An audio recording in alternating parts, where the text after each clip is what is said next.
you should believe in Jesus because Jesus was an extraordinary person. And so that means, a lot of people claim extraordinary claims need extraordinary evidence. But because Jesus was an extraordinary person, I think we just need ordinary evidence. That's what you can debate me on that. Come find me on social. That. My guest today is Brooks Phillips, a bold, faith-filled voice speaking straight into today's cultural chaos. Through social media, Brooks is reaching literally thousands with biblical truth, calling a generation back to Christ and pushing back against the lies of woke culture. He and I have been tag teaming some TikToks we're going to tell you more about. He's not just an influencer, he's a gospel communicator with a real heart for revival and a spine of steel. So it's good to have you here, Brooks Phillips, and we had a chance to sit down together at America Fest, I think was the last time, and we've been online a couple times together, which is great. But it's good to have you here in the flesh, in person here in Phoenix. So thanks for coming in. Thank you so much. I'm very happy to be here, and I'm excited to see where the conversation goes. Had you been in Phoenix before? Once, just for America Fest. Oh yeah, that's right. So okay, I forgot that was here. This is round two. Okay, all right, very good. It's a great city. I've really enjoyed it. I'm back and forth between the Midwest and here, so a lot of flying right now. But I've really enjoyed my time here in Phoenix. So I want to talk a little bit about the trajectory that you've been on. I think it's always an interesting thing when we kind of unpack people's growth and influence. It's something I'm very passionate about. You and I both got a great present of a little bit of a reprieve on the possible TikTok ban. Sure. And so, we were talking briefly before we started recording, but, TikTok was kind of the place where you first gained kind of a substantial audience a little bit. Talk to me about that. Yeah. So, I have a long history of why I started making content. I talked a little bit about that with you. And so anyways, I just started posting on TikTok, just random videos, not related to Christianity. And I've had a lot of different health scares, you could say. And so I posted a video about that and how God kind of, was involved in that. And it was one that probably most people haven't heard. And that kind of blew up. At least in my mind, it was 100,000 views. I was like, wow, I can reach people. They can hear the gospel. They can hear what Jesus did in my life. And I also at the time was debating a lot and I was reading a lot.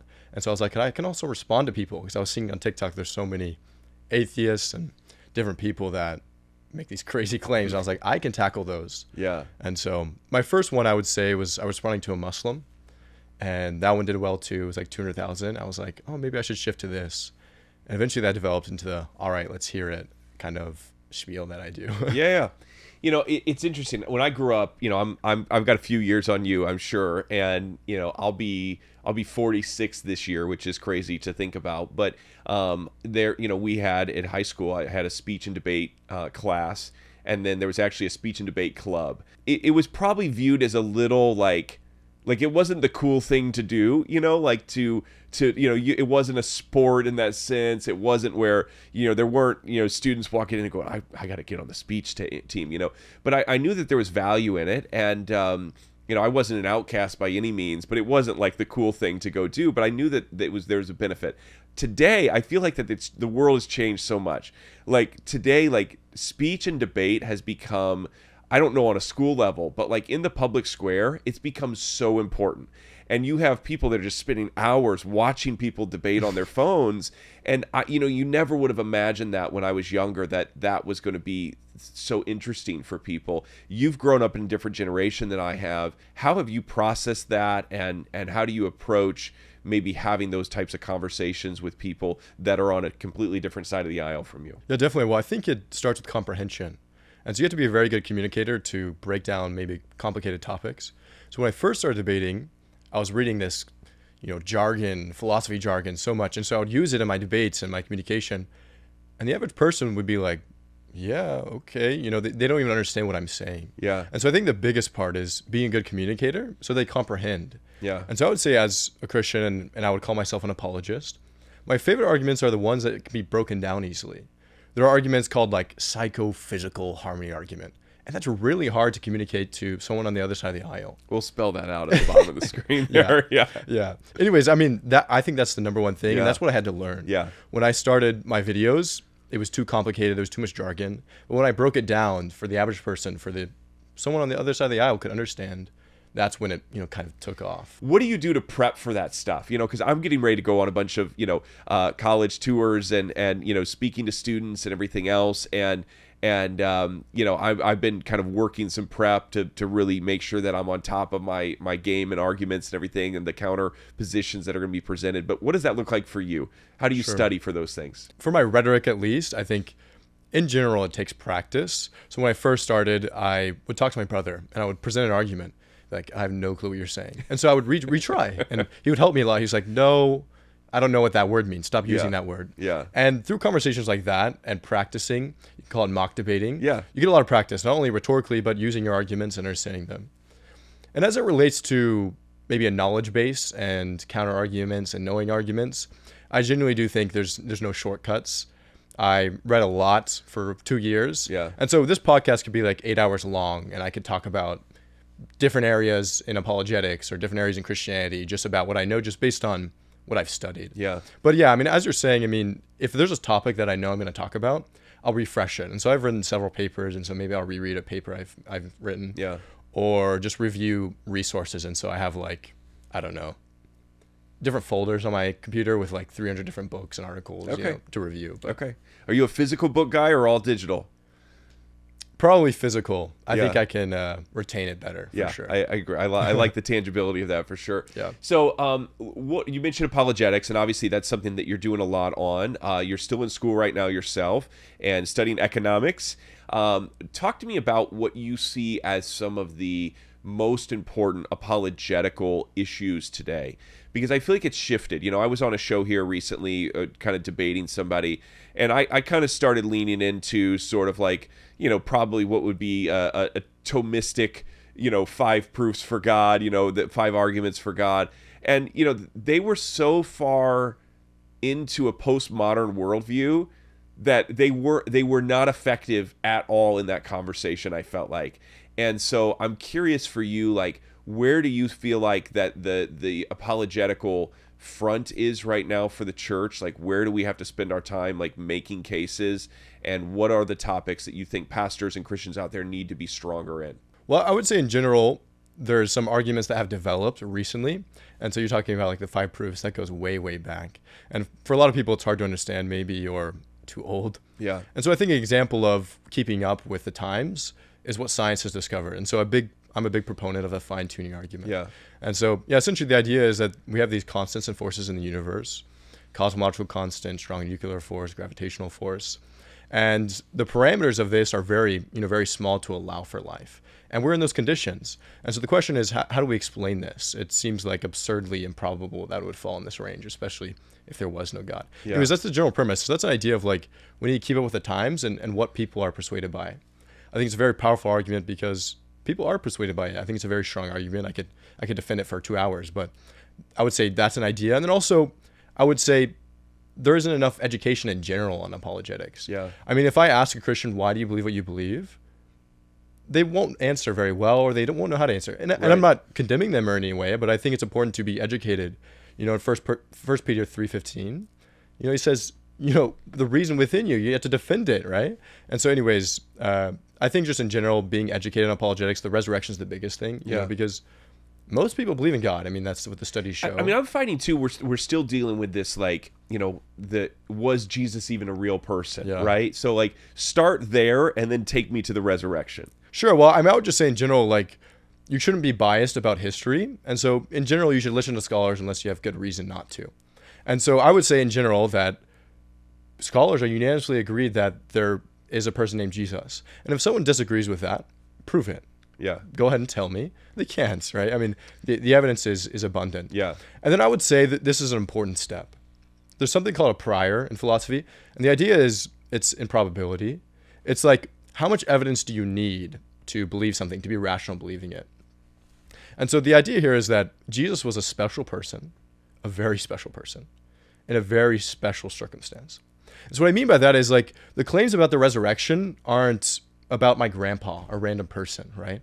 The point is that, you know, we could check the evidence. Let's see the evidence, and we'll see that it lines up. And so what I mean by special person is Jesus was a moral revolutionary. He claimed to be from God.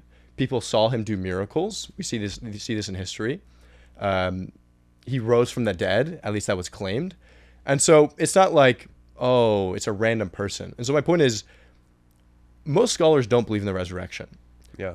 But I think there's good reason to reject that. And that's because they're dogmatic against miracles. Mm-hmm. But what I'm saying here is that Jesus was a special person. And so at least we shouldn't be surprised if there was a miracle. If God existed and wanted to resurrect someone, we could analyze all of history. Jesus would be that person. Yeah. His message is widespread today. We can see God behind him. And even there's a book called Too Good to Be True. And the idea is what I was saying, moral revolutionary.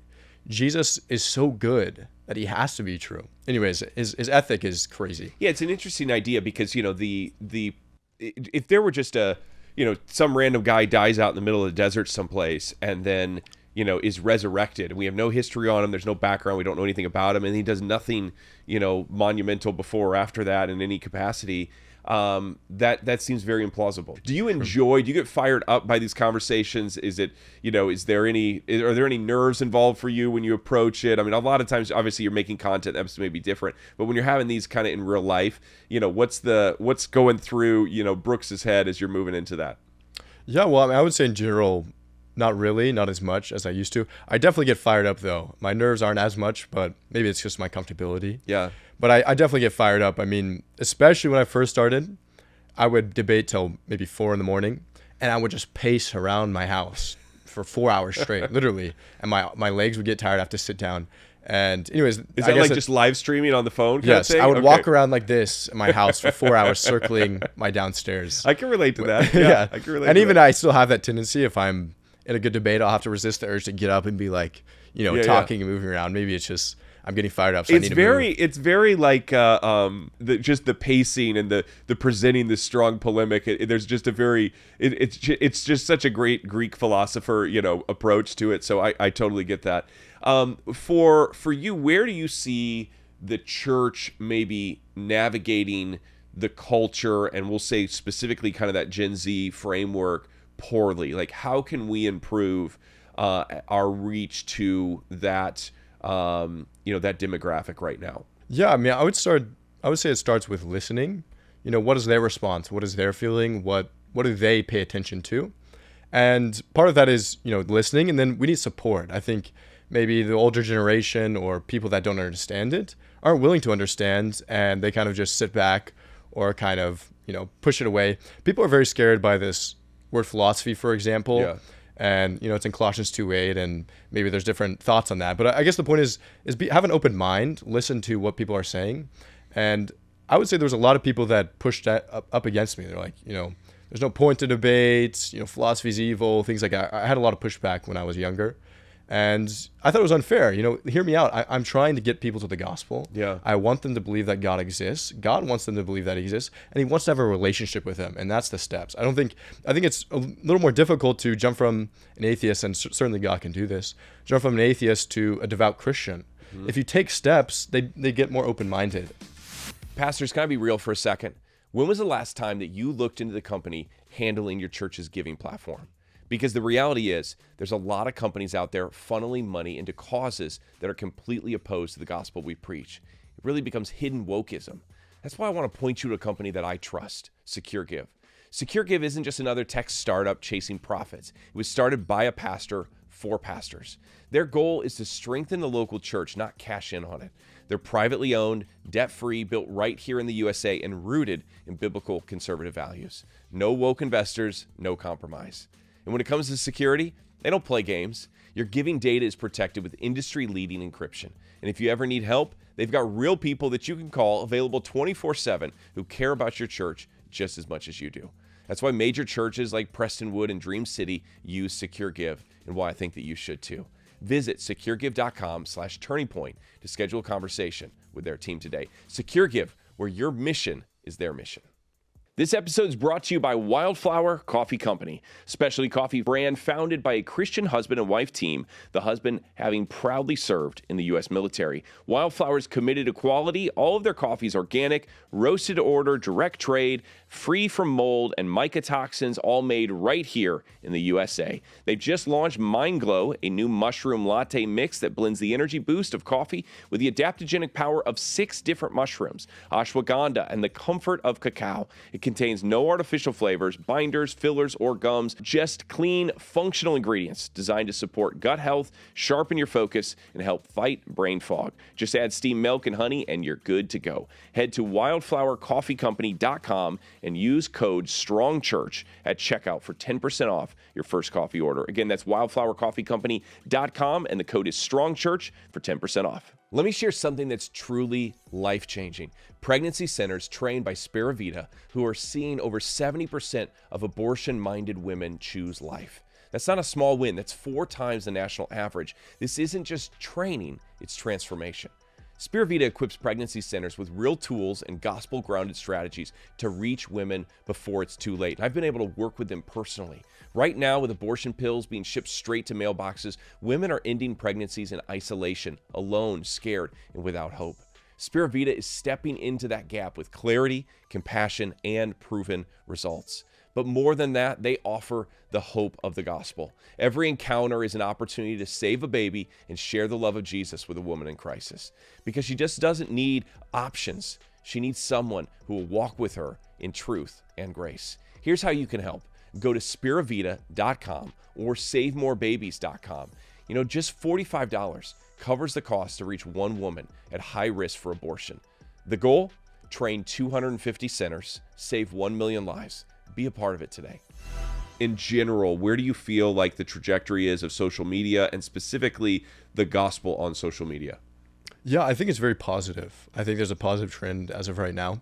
We'll see what happens with TikTok. But I'd say in general, I made a video recently, and this is a related issue. It's not exactly related to the gospel, but it's related to the culture, and that's important for the gospel. Yeah. I used to get so much more hate and my videos taken down, but it seems like the tide is changing. And so I think that's a sign of the gospel and different cultural issues is more welcoming and introducing these ideas, and maybe even a revolution. Maybe I'd say it's very positive. Yeah. What are there any other issues that stand out to you right now that we have to get really good at addressing that particular thing, or whether it be a philosophy or a particular question that people have, beyond say just Jesus' existence and the resurrection? Are there any other major issues that you see standing there today? Yeah, I would say the biggest one, personally, I think it's a very important issue, is abortion. I talk about that a lot.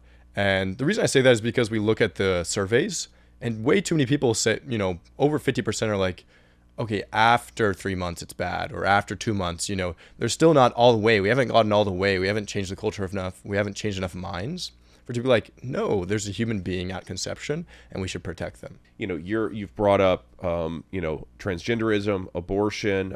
We could talk about marriage, gender, sexuality, these sorts of things. Oftentimes those things are seen as political. Speaking from a younger generation viewpoint, if you're out in a church someplace, are those topics that you're wanting to hear the pastor give a biblical answer to? I think it's important. I think there should be, because it's important to educate the youth. Yeah. I mean, especially the youth. They encounter it much more, in schools, the education of the schools, or their friends, or their acquaintances, whatever. They encounter these issues, and maybe they will understand what's the biblical worldview and what's the answer from a biblical perspective. And so if they're not educated in church and their parents aren't doing it, they can get lost. You'll get confused. Yeah. And so you become this, I wouldn't say monster, but this person that's confused, and you're a Christian. You believe that abortion's okay, but you believe that God, knit us in the womb. How do you understand that? And ultimately, I think it can lose, they can lose their faith. Mm-hmm. And so I think there should be some type of stirring within you to educate. Anyways, that's my feeling on it. Yeah, it's so important. And I think you're right. Like, if they don't get it from the pastor and they're not getting it from home, they're going to get it from someplace else. We got this high school generation that's coming up, and a lot of them are looking to you in your videos. And I know when I go on a live stream with you, people are like, Lucas who? Like, Lucas Brooks and everything else. And like, you've got a really strong fan base, and it's very exciting to see the influence that you've developed. And they like you not just for your personality. I think they like you because you're helping them. You're providing value to them, and they feel a connection, with you. How would you, if you were talking to a youth pastor today, or a senior pastor that's maybe influencing their youth pastor, what should youth ministry look like today as somebody who's maybe, a few years past that demographic now, but able to provide kind of that senior level wisdom back to them? Yeah, well, I mean, I would just say that it's important that you educate them. And so maybe I would start with a burden. I will lay out, it's very important to do this for this reason, this reason, this reason. And we talked a little bit about that. It's very important that they're educated so that they're not confused. If they're confused, there's a good chance they'll lose their faith. And so if you care about, your students, or you care about those in your church, then you should educate them on these issues, maybe that you're not educated on yourself. And so maybe I'll just hand them a bunch of books, or I would set up conversation with them to give my perspective on them, just so they're educated as well. Yeah. And I could learn something from them as well, and they can learn something from me. And I think that's important. We need to learn. We need to join together. The kingdom has so many good members. I'm definitely not the best or smartest apologist, but I'm a start. And I appreciate that people can start with me, and a lot of people go on maybe past me. That's my hope. Tell us more about where people could find you, what you're maybe looking to do, and how they can connect with you online, everything else. Yeah, I would say real quick, to sum up that please. question you said earlier, you should believe in Jesus, because Jesus was an extraordinary person. And so that means, a lot of people claim extraordinary claims need extraordinary evidence. But because Jesus was an extraordinary person, I think we just need ordinary evidence. That's what you can debate me on that. Come find me on social. That. You can look up onomastic congruence. That's the idea that... Give me that one more time. That's new to me. Onomastic congruence. Okay. Yeah. Oh, you're going to have to text me that and a link on that later. Yeah. The idea is basically that we have these records of names. Yeah. And the ratio in the Bible, these ratios match up perfectly. And so that shows that it's in the same context. Interesting. Anyway, so that's an example of very good reason to believe the Bible is reliable. We got just a little bit of time left, but I have to bring this up because I think it's so good. The one of the things that I hear all the time is that, well, we'll start. I'll be talking with somebody, kind of debating with them, and they'll say, "Well, give me evidence outside of Scripture," and we could talk about Testis, we could talk about Josephus, and pull out some different accounts that are mentioning Christ or Jesus in some capacity.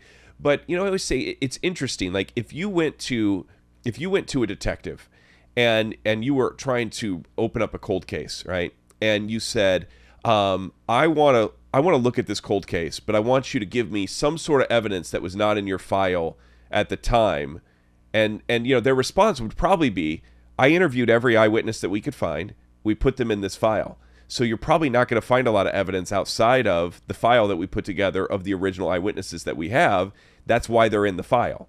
And, it's Scripture. I think that there's this approach that people come to it where they see it as a single book, as opposed to it's a file of the data, the evidence that's there, that's been accumulated. The reason it's in the book is because it was the firsthand account from that time period, pointing to who Christ was.